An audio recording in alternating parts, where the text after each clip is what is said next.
پڑی جب پہلی نظر کیا چیز دنیا بھول گئے۔ تو میرے محترم بزرگوں دوستو، عمرہ یہ سنت ہے۔ اللہ کے رسول صلی اللہ تعالی علیہ وسلم اپنی زندگی میں 4 مرتبہ آپ نے عمرہ فرمایا۔ حج ہے، یہ عمرہ ہے، عمرہ تو سنت ہے۔ تو میرے محترم بزرگوں دوستو، یہ جو حاجی لوگ حج کے لیے جاتے ہیں، حج ادا کرتے ہیں، عمرے میں جو ارکان ادا کرتے ہیں، یہ حضرت ابراہیم علیہ السلام کی سنت ہے، حضرت حاجرہ علیہ السلام کی سنت ہے، حضرت اسماعیل علیہ السلام کی سنت ہے۔ ابراہیم علیہ السلام کی اداؤں کو، ان کی قربانی کو، ان کی جد و جہد کو، حضرت حاجرہ علیہ السلام کی سنت کو، ان کی اداؤں کو، ان کی قربانی کو اللہ نے اس قدر پسند فرمایا ہے کہ جب تک ایمان والا اس زمین پر زندہ رہے گا، اللہ کے اس فرائض کو، حج کو ادا کرتا رہے گا۔ ابراہیم علیہ السلام، حضرت حاجرہ علیہ السلام کی اداؤں کو، ان کی سنت کو اللہ برقرار رکھے گا جب تک کہ قیامت نہ آ جائے۔ میرے محترم بزرگوں دوستو، ابراہیم علیہ السلام وہ نبی گزرے ہیں جنہوں نے اپنی پوری زندگی قربانی میں لگا دیا، بچپن سے لے کے پوری زندگی۔ اللہ نے بڑھاپے میں لڑکا بھی دیا تو اس میں بھی آزمائش اللہ کی۔ ابراہیم علیہ السلام نے فرمایا لبیک اللہم لبیک۔ اسی لیے جب حاجی لوگ حج کے لیے جاتے ہیں، جب عمرہ کرنے کے لیے جاتے ہیں، وہاں بھی صدائیں لگاتے ہیں لبیک اللہم لبیک، لبیک لا شریک لک لبیک، ان الحمد والنعمت والملک لا شریک لک ولا شریک لک۔ تو میرے محترم بزرگوں دوستو، یہ تلبیہ، یہ لبیک کی آواز، یہ صدائیں جو گونجتی ہیں، یہ آپ ابراہیم علیہ السلام کی صدائیں تھیں، جس نے ہر قربانی پہ کہا لبیک اللہم لبیک۔ تو میرے محترم بزرگوں دوستو، اللہ سے دعا کریں اللہ ہر مسلمان کو خانہ کعبہ، مسجد نبی کی زیارت کی توفیق عطا فرمائے۔ یہ وہ جگہ ہے میرے محترم بزرگوں دوستو جو حاجی لوگ جاتے ہیں۔ میں تو اب تک کتابوں میں پڑھا، جو حج کے لیے جاتے ہیں، عمرہ کے لیے جاتے ہیں، بتاتے ہیں کہ مسجد نبی، خانہ کعبہ دیکھنے کے بعد انسان بھول جاتا ہے دنیا کیا چیز ہے۔ کعبے پڑی جب پہلی نظر کیا چیز دنیا بھول گئے۔ تو وہ ایسی سرزمین ہے جہاں پہ نبیوں کے قدم گزرے۔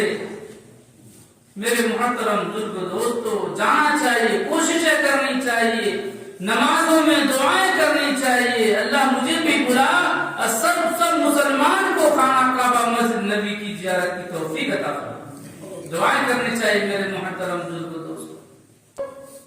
جب جو لوگ ہندوستان سے عمرہ کے لیے جاتے ہیں مکہ، تو میرے محترم بزرگوں دوستو، کتابوں میں لکھا ہے کہ وہ نیت تو ہوتی ہے، نیت کر لیں، اور احرام کے بارے میں ہے۔ احرام کیا ہے؟ چادر ہے۔ چونکہ طواف کے وقت سلا ہوا کپڑا پہننا منع ہوتا ہے، یا وہ حج میں ہو یا عمرہ میں ہو۔ جب طواف کریں گے تو احرام، اور احرام اس چادر کو بولتے ہیں جو خانہ کعبہ سے جانے سے پہلے باندھا جاتا ہے، جو سلا ہوا کپڑا نہیں ہوتا، اس کو احرام بولتے ہیں۔ تو احرام کی بہت ساری پابندیاں ہیں۔ جیسے ہم نماز پڑھتے ہیں، تکبیر اولیٰ جب بولتے ہیں اللہ اکبر، تو ہمارے اوپر بہت ساری پابندیاں لگ جاتی ہیں۔ ہم سلام نہیں کر سکتے، سلام کا جواب نہیں دے سکتے، بات نہیں کر سکتے، کھانا نہیں کھا سکتے۔ ایسے احرام کی بھی پابندی ہے۔ کتابوں کے اندر لکھا ہے کہ احرام جو ہے یہ ایئرپورٹ پہ ہی باندھ لیں، چونکہ میقات پہ باندھا جاتا ہے۔ میقات جو ہوائی جہاز پہ وہ ٹائم ہو جاتا ہے میقات کی جگہ، اس لیے پہلے باندھ لیں۔ اور نیت جو ہے وہ اس میں جہاز میں بتایا جاتا ہے کہ آپ آپ لوگ نیت کر لیں، تو میقات سے پہلے بتا دیا جاتا ہے، لوگ نیت کر لیتے ہیں۔ تو احرام باندھنے کے بعد ایئرپورٹ پہ احرام باندھ لیں اور نیت نہ کریں، جب جہاز میں بیٹھ جائیں 2 رکعت نماز پڑھ کے احرام باندھ کر 2 رکعت نماز پڑھیں، پھر جب اس پہ جہاز پہ بیٹھ جائیں تو میقات آنے سے پہلے نیت کر لیں۔ تو نیت یہ ہے کہ نیت کر لیں کہ میں احرام کی نیت کرتا ہوں، اور 3 بار تلبیہ پڑھا جاتا ہے، اس کے اوپر احرام کی پابندیاں عائد ہو گئی۔ اب جو ہے وہ کوئی شکار نہیں کر سکتا، ناخن نہیں کاٹ سکتے، بال نہیں کاٹ سکتے، ناخن بال جو بھی کاٹنا ہو احرام پہننے سے پہلے ہی نہا دھو کر وضو وغیرہ بنا کر پھر احرام باندھا جاتا ہے۔ احرام باندھنے کے بعد بہت ساری پابندیاں ہوتی ہیں جو نہیں کر سکتے، بدگوئی نہیں کر سکتے، بد کلامی نہیں کر سکتے، کسی کو مار نہیں سکتے، کوئی پیڑ نہیں کاٹ سکتے، کوئی پھول پتی تک توڑنا منع ہے کہ نہیں توڑ سکتے۔ تو میرے محترم بزرگوں دوستو، ان کو احرام کی پابندی کے اندر رہنا ہوگا۔ جب وہ خانہ کعبہ کے اندر جائیں تو جانے سے پہلے جب خانہ کعبہ کے اندر داخل ہو تو پہلے دائیں پاؤں اندر کریں، پھر دعا پڑھ لیں اللہم افتح لی ابواب رحمتک، اور نظروں کو نیچی کرتے ہوئے جائیں، چھوٹی چھوٹی قدم رکھیں۔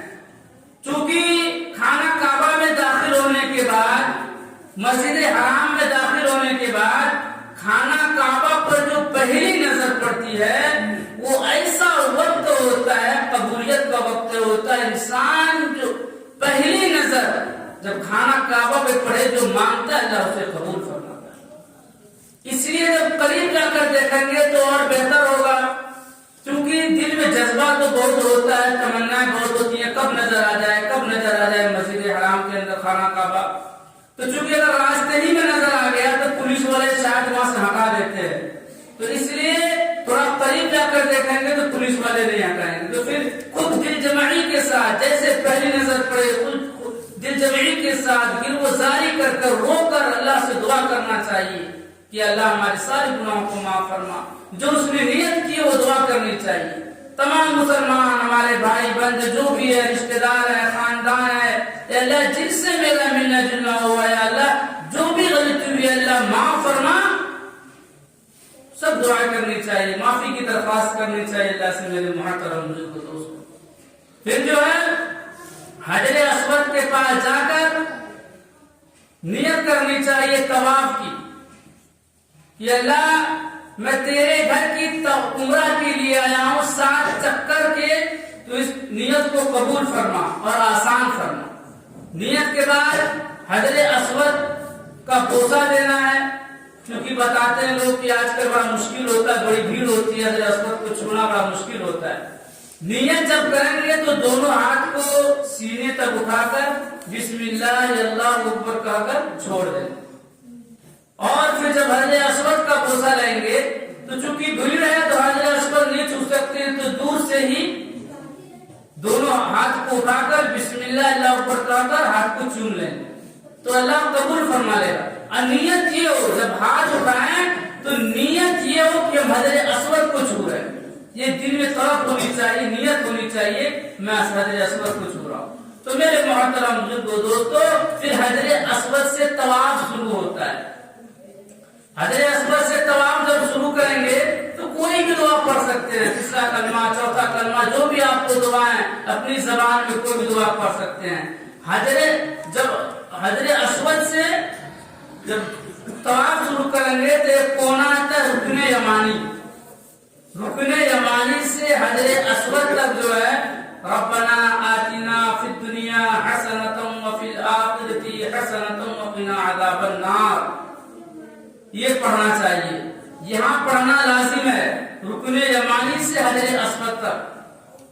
تو جب بھی جائیں گے اور 3 چکر میں، پہلے کے 3 چکر میں رمن کرنا، یعنی اکڑ کے چلنا ہے، چھوٹی چھوٹی قدم رکھنا ہے، اور خانہ کعبہ کی جو طواف کرتے ہیں 7 چکر لگاتے ہیں تو 3 چکر اکڑ کر تھوڑی لگانی ہے، اور پھر 3 چکر ہو جائے تو اس کے بعد جو 4 چکر لگانا ہے وہ درمیانی جیسے عام طرح سے لگایا جاتا ہے ویسے 4 چکر لگائیں.